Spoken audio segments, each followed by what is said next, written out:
Hi, and welcome to our visit to Knowle in Kent. It's a beautiful stately home set in some wonderful parkland. As always, I hope you enjoy what we put together. If you do, then why not subscribe so you don't miss any of our future travels.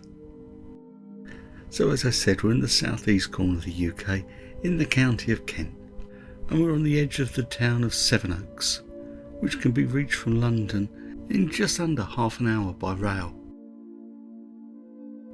And it's about a 1.5 mile walk from Sevenoaks Station to Knowle House. So let's go and explore Knowle. And Knowle is two things. The first is the National Trust house you see before us, and the other is the grounds and its deer herd. There are roughly 350 sika and fallow deer in the grounds.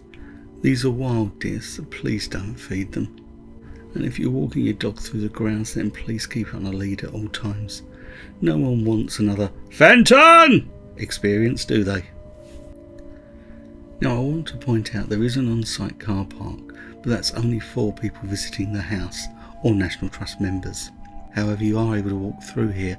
There are a number of public rights of way. And I'll drop a link in the description to the OS Maps app, which is a great tool for finding those routes. And now back to those wild deer, and it's fair to say they've become accustomed to us humans.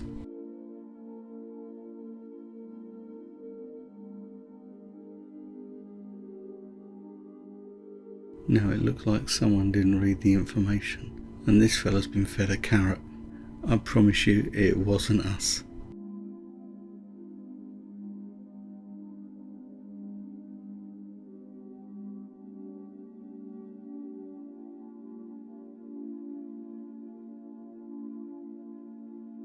And now I guess Janice is just getting a touch on the nervous side.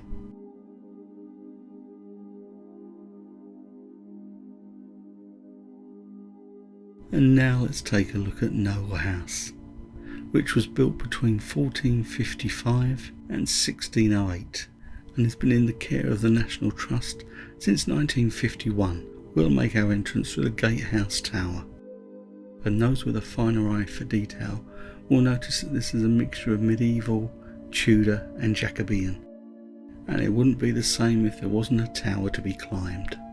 And between 1926 to 1940, the tower was occupied by Edward Sackville West, better known as Eddie to his friends.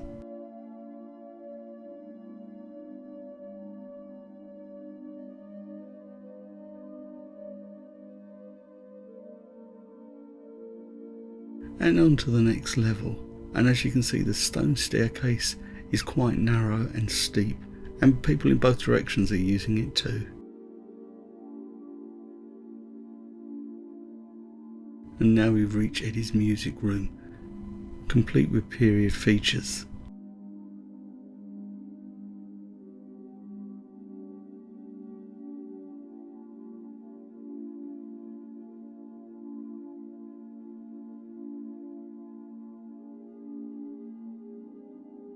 There's one final climb, and then you reach the rooftop, where you can get some stunning views of Knowle Park.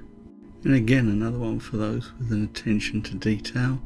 You may spot the Sackville's heraldic leopards adorning the rooftop, and look inwards over Green Court and you get magnificent views of the house itself.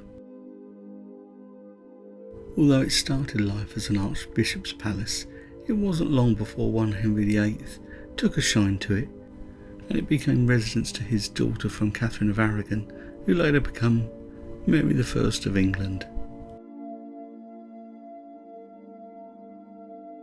Heading back down the tower, we arrive at Green Court, the first inner courtyard.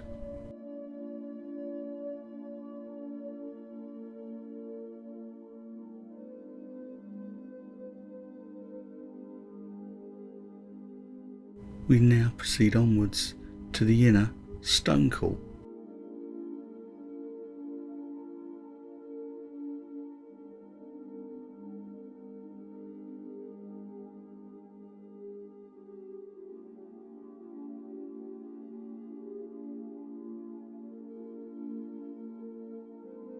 Now it's time to enter the house, and we start with the Great Hall. Lined with portraits, some members of the Sackville family, others close relatives, and the wooden screen at the end never fails to impress.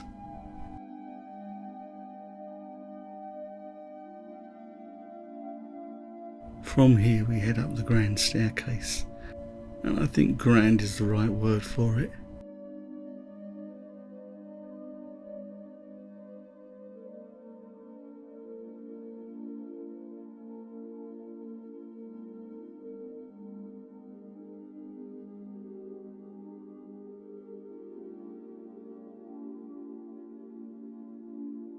And have you noticed those Sackville leopards? These were restored in 2016 to bring them back to their original condition.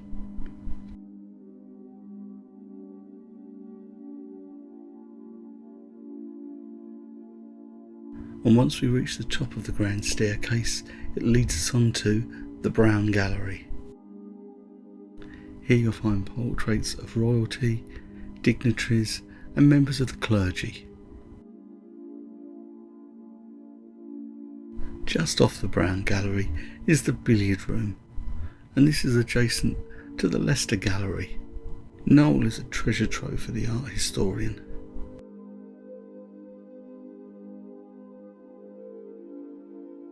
And now the Venetian bedroom, created in 1688 for James II.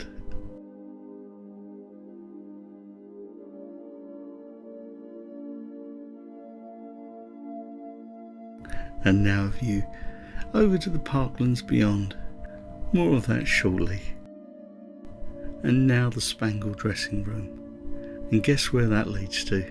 Yep, you got it right, the Spangle bedroom. Another of these little sealed bedrooms is the Lady Betty suite.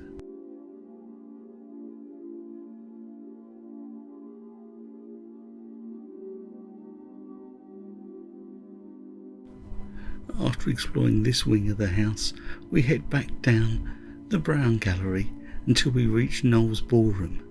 Once again a fabulously lavish room, and in the corner you can see the work that's carried out to keep these works of art in pristine condition. And on the far wall I thought, I recognise that view. It's Dover Castle. And guess what? I was right.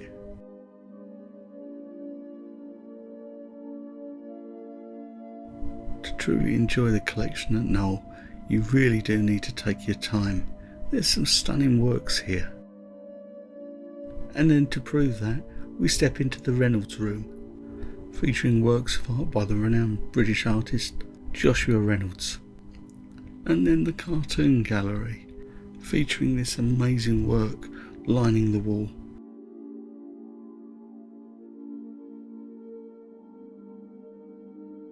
And home to some of the collection's larger sculptures.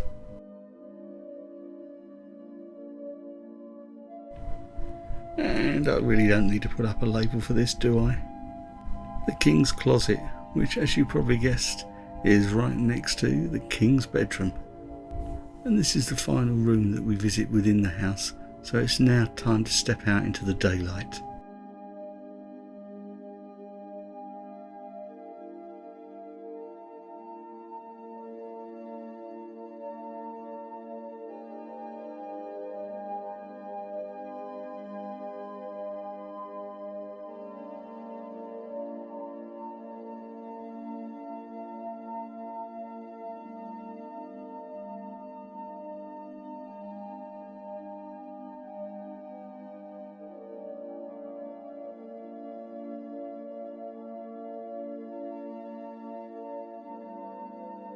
Another place worth visiting is the Orangery in the corner of the Green Court.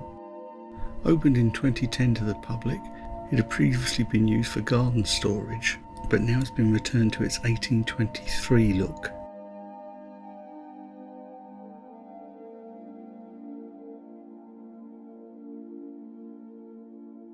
Now if after all that you need some refreshments, then you can head round the corner till you come to the coffee shop. There's also the Royal Oak Foundation Conservation Studio, although there's no photography or video allowed in there, so you'll just have to pop along. Well, that brings this video to a close. Thanks so much for watching. I hope you've enjoyed what we put together.